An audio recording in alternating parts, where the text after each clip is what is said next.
Let's have a look at a couple of other tools. So say select something, shift right click and reduce. I can have less faces and I can have some options here. I will undo this operation and see what else can I do. What I could do is I could triangulate meshes on my faces. So in theory each polygon is actually made out of two triangles. Here they are. Actually, instead of undoing, I will try to quadrify them. I think that's the name. So I have triangles, I want to have quads again. Quadriangulate faces.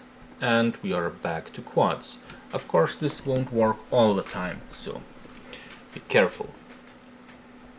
And what else? We can have add divisions once, or let's say 2 times, and we have extra detail. I will undo that for sure. And those are important things we can do with groups of polygons. Actually, there is something else. Let's see the extrusion. So of course you could do shift right click and extrude, and you extrude a face. Be very careful with this tool. If I go shift right click extrude and I forget that I'm extruding, I got distracted, I'm doing something else.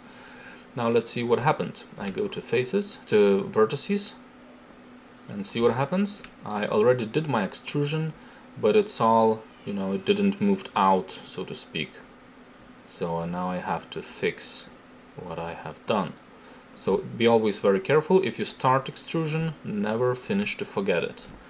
Never forget to finish it. Just, move it out when you start extruding.